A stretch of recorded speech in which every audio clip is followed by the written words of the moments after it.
Today our story is called The Sea and the Sky. It was inspired by legends from the Philippines, a country of over 7,000 islands in Southeast Asia.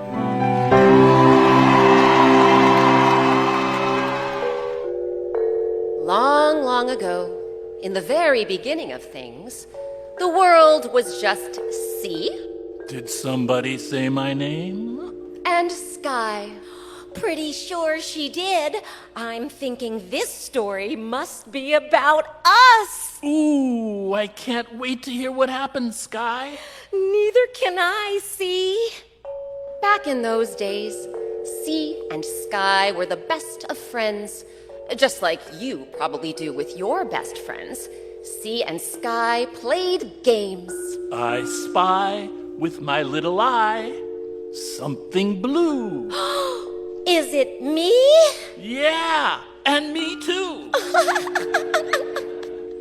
They told jokes. What did one tide say to the other tide? Nothing. It just waved. What did the cloud do when she became queen? She reigned. In short, sea and sky got along famously. Little did they know, that was about to change. It all began with the appearance of a hawk-like bird known as kite. Technically, I'm more of a sea eagle than a hawk. I use my yellow talons to snatch up fish and crabs. And I have striking brown and white feathers and a short tail and broad wings. Well, thank you for that clarification. And speaking of wings, Kite spent hour upon hour flapping those wings without any rest. Because remember, the world was just sea and sky, with no land in sight. So as you can imagine, Kite was exhausted. I can't keep flying around like this. My tired wings are on the verge of giving out. I must find a place to perch. Maybe there's a spot in the sky that I missed? So Kite summoned all of his strength and lofted upward, higher than he ever had before. Ugh. Just as I suspected, there's nothing up here but clouds. And since clouds are technically masses of condensed water vapor floating in the atmosphere, I can't exactly perch on them. I'll have to try the sea. So he took a great big breath and plunged into the water, deeper than he ever had before. And that's when he saw it. Land! Indeed. Far, far below the surface were thousands of rocky, stony formations. Some large, some small, some jagged, some smooth. Kite held his breath for as long as he could as he marveled at the wonder before him. Then, when he was certain his lungs were about to burst, he streaked out of the water and into the open air.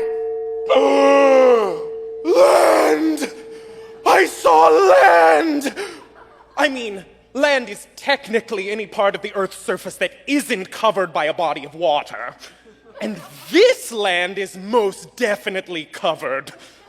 Which would be fine if I was a fish with gills and not a bird with lungs. So, if I can't go down to the land, then I must make the land come up to me. The question is, how? Kite pondered. And puzzled. Until he was struck by an idea. Aha! A rather mischievous idea. Ever heard the expression, no rest for the weary? Or the expression, no rest for the wicked? Well, this weary bird suddenly knew a wicked way to get some rest. And it's gonna take a whole lot of unrest to make it happen.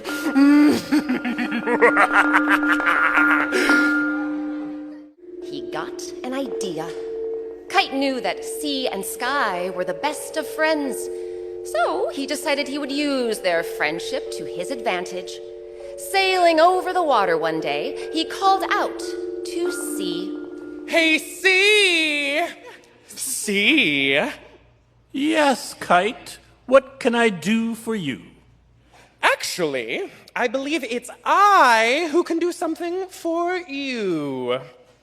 You know Sky. Of course I know Sky. She and I are best friends.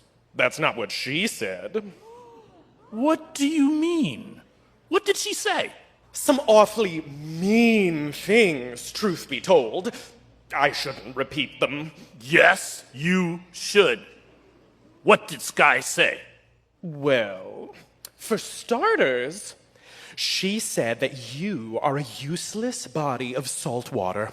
What? She also said you're too unpredictable. Sometimes your waters are calm, sometimes they're rough, so it's impossible to rely on you. No! Now, as you can probably guess, Sky hadn't actually said any of these things. Kite was making it all up as part of his plan. But Sea didn't know that. How dare Sky talk about me like that?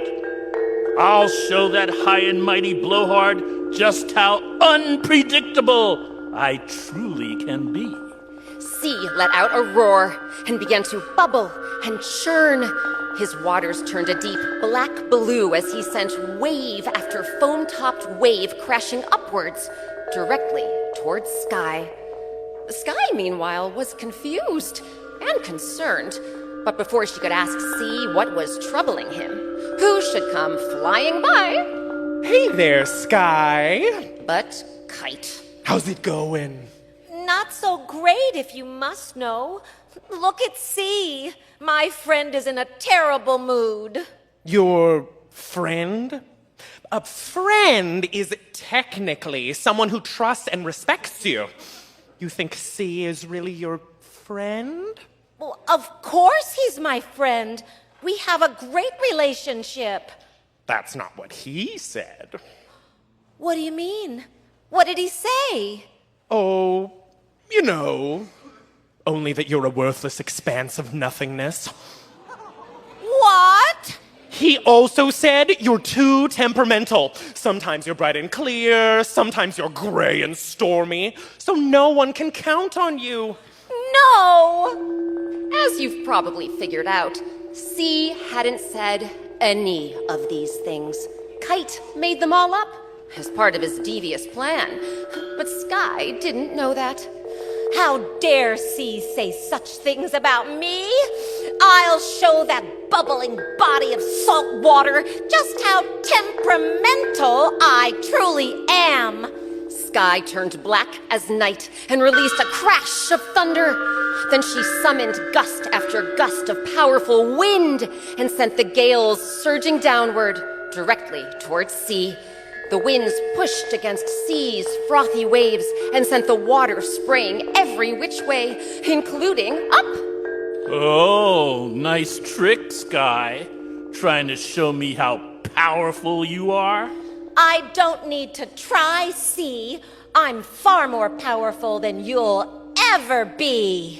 Kite, meanwhile, was watching the action like a spectator checking out their favorite sport.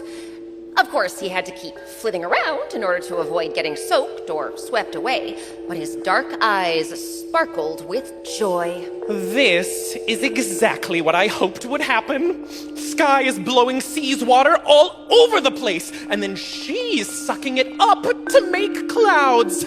Masses of condensed water vapor floating in the atmosphere. It was true. Sky was getting cloudier and cloudier, and Sea was sinking lower and lower. Down, down, down, his waters dropped until what should become visible, but... Land! That's right. The thousands of rocky formations Kite had spotted beneath the water were now protruding above the water. And then, just like that, everything went quiet. Sea and Sky had grown so weary they couldn't fight anymore. Sea became smooth and clear. Sky became bright and blue, and Kite spread his wings, swooped down to the rocks, and perched on the tallest one with a sigh.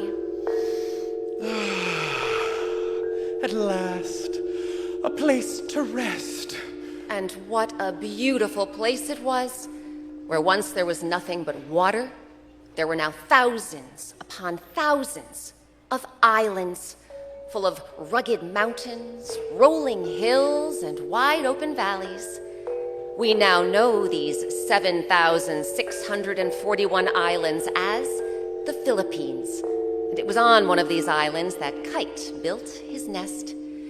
As for Sea and Sky, well, after apologizing for their actions and scolding Kite for his, they managed to rebuild their friendship and stay close. Like, really close, since the sky technically starts at the surface of the earth and sea.